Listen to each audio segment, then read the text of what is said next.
Well, this is good, isn't it? I've slightly lost my sense of equanimity because I was talking to just now our London mayoral candidate, Steve Kelleher, who Rod has just praised over his excellent vote-winning performance.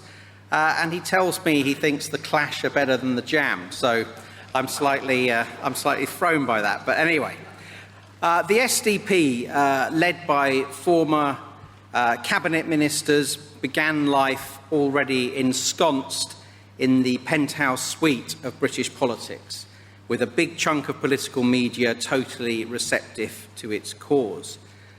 This SDP revival, by contrast, started in the basement, or perhaps in a locked cellar under the basement, and it has to work its way up floor by floor.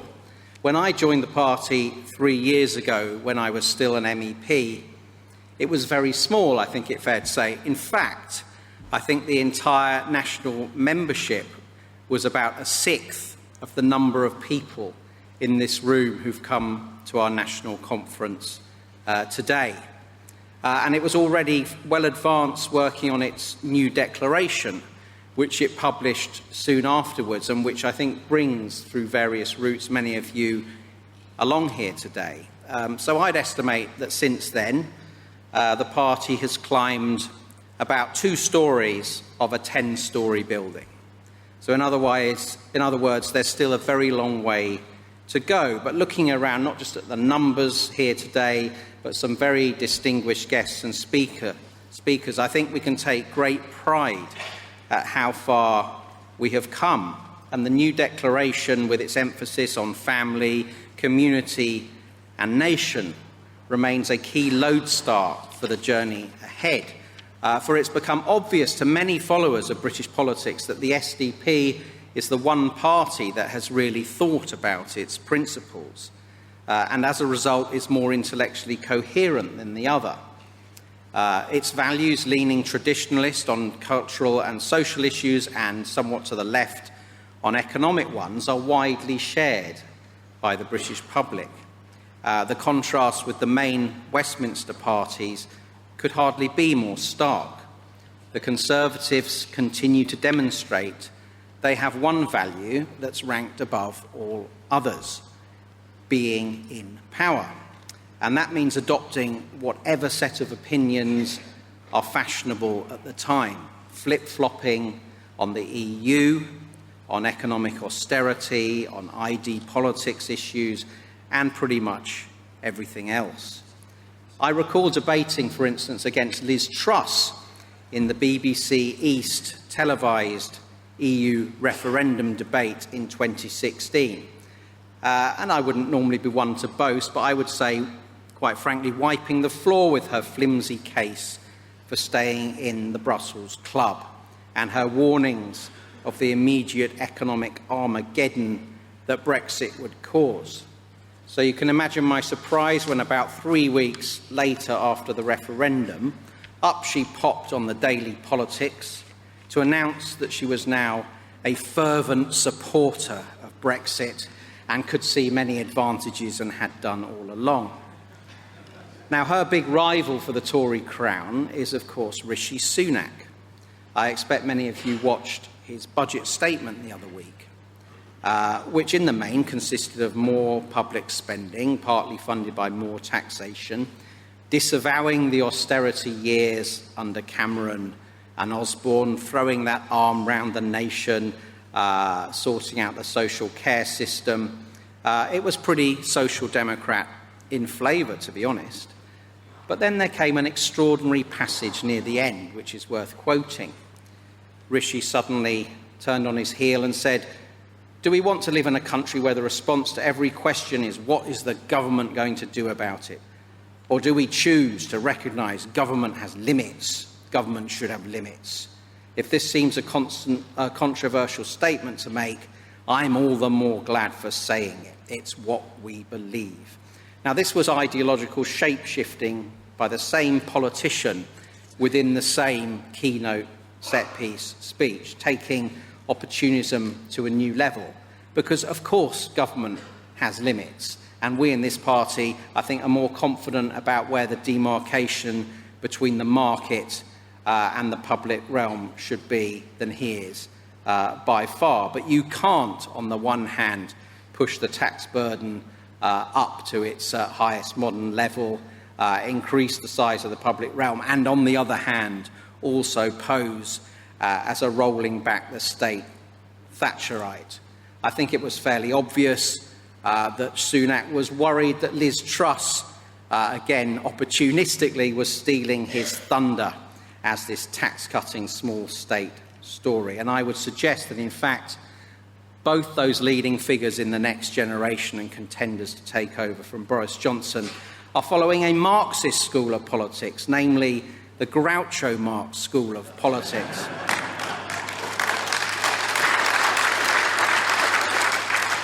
I have principles, he once said, and if you don't like them, then I have others.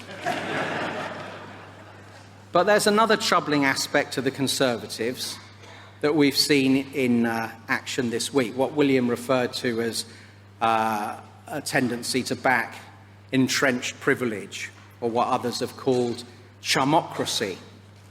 Now, the writer E.M. Forster once said, if he ever had to choose between betraying his country or betraying his friend, he hoped he would have the courage to betray his country.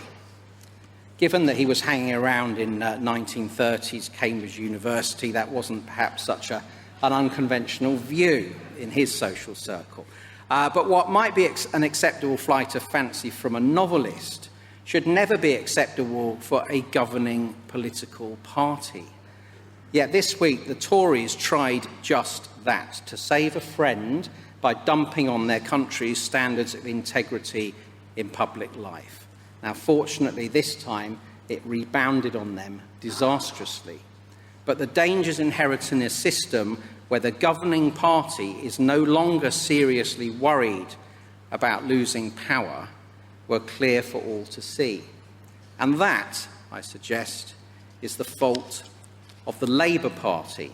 Labour, which has already lost 4 elections in a row, which hasn't won a working majority under any leader other than Tony Blair for more than half a century, which is lagging behind the Tories in the polls mid-term, even after the COVID nightmare, which is led by a man who took the side of Meghan and Harry and their whinging against the Queen, who took a knee to the demands of the cenotaph defacers of Black Lives Matter and their largely peaceful riots, who makes not a squeak of protest about the wholesale trashing of our immigration and asylum laws by thousands of young men who can afford to pay people smugglers to ferry them from France to our south coast.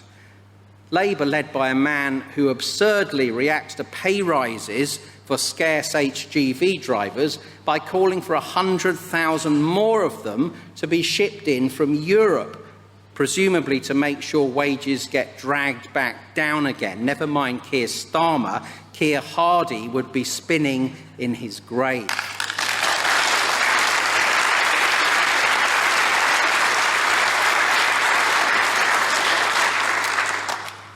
Labour, whose shadow Foreign Secretary Lisa Nandy, supposedly a moderate, gave her backing to a report asking for the British Army to be turned into a toothless human security force to go around the world on do-gooding jaunts. Labour, which still has in place a policy from its 2019 manifesto of conducting, and I quote, an audit of the impact of Britain's colonial legacy to understand our contribution to the dynamics of violence and insecurity across regions previously under British colonial rule. In other words, an invitation to wallow in more guilt, self-loathing, and pave the way to the payment of reparations to whoever might put their hand up for those. And that's entirely in line with Labour's obsession with ID politics, setting groups of people against each other and undermining the overall social solidarity that civilised and harmonious life depends on. Lastly, Labour, led by a man who promised voters that his party would respect the result of our once-in-a-generation Brexit referendum and then conspire to try and block it and force a second referendum on the country to overturn that verdict.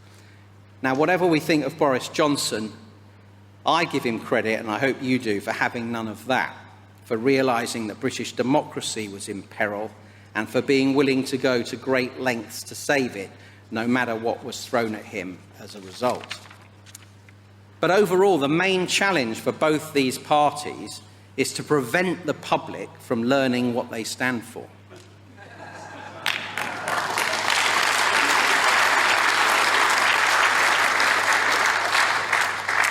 The challenge for the SDP is just the opposite and consequently much more difficult: to get the message across about our beliefs and values. And in the absence of a mega donor, which some other you could say start-up parties without the ideological integrity of this party, they have benefited from that, or without a major media sponsor, or an array of previously established big political voices coming to rally to our colours. Without those things, that is a massively difficult task. And so I pay particular tribute to William Clouston for the way he's patiently and persistently gone about making progress on all fronts over the last few years.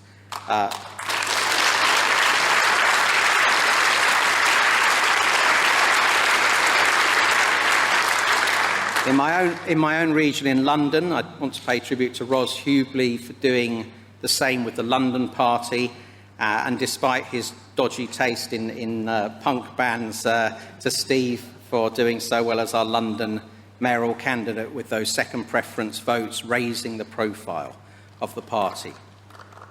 So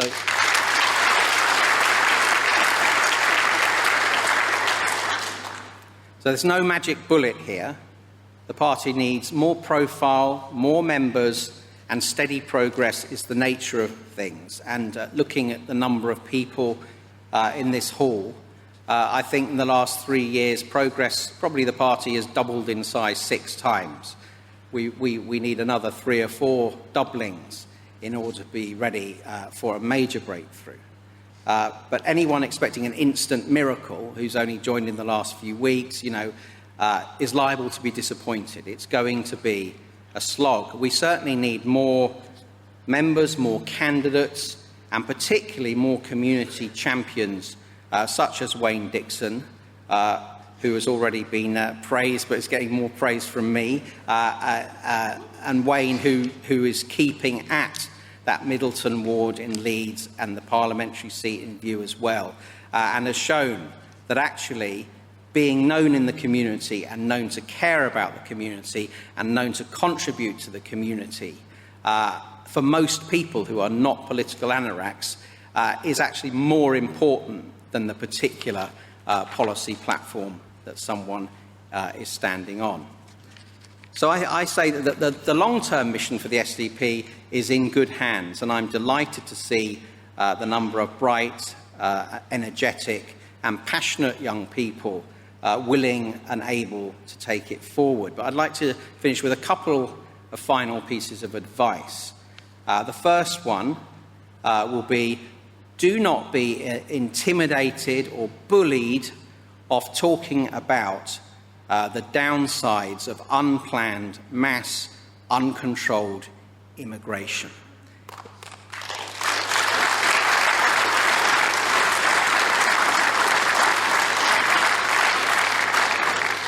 That is not a right-wing position to notice the disastrous impact on economic stability, on social cohesion, on pressure on public services, pressure on the housing stock, on some of our cherished British cultural norms such as female emancipation, freedom of expression.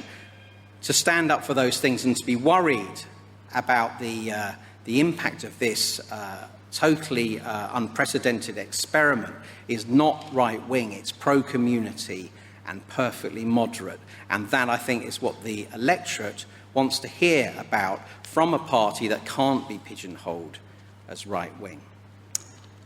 Now, the second bit of advice is to get ready for the meltdown of the Labour Party, because you haven't seen it yet. In 2023 or 2024, Labour will lose for a fifth time in a row, probably at least as badly as it lost in 2019, and possibly much, much worse. That is going to finally shatter the illusion that we live in a system where there are two viable parties of government. We don't. And since the wipeout of Labour in Scotland, there's been no prospect of it winning a parliamentary majority again, even were it to manage to reconnect to parts of the English electorate that it's lost. So when that fifth consecutive defeat happens, let's be in place, established as the moderate and sensible voice of patriotic social democracy.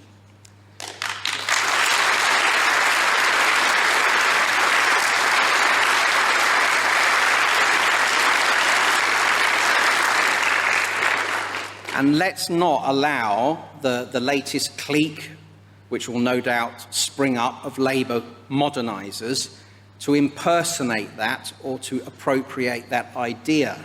They are not that. Their two most powerful factions will remain the doctrinaire Corbynista left and the globalist Blairites.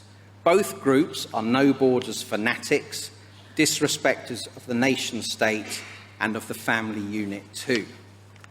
The SDP needs to be, by then, established enough and well known enough to be the leading defender of those two key institutions, the natural port of call for the remnants of blue Labour and for moderate voters who crave a serious alternative to perpetual Tory government. Now, once we've reached that position, I suggest the climb up the stories of this building will speed up. The doors will open to an elevator back to the top floor of British politics. So in other words, the next 2 years and what we can achieve and the steady progress we make through all of our efforts will not be glamorous and will not be easy, but they will certainly be crucial. Thank you.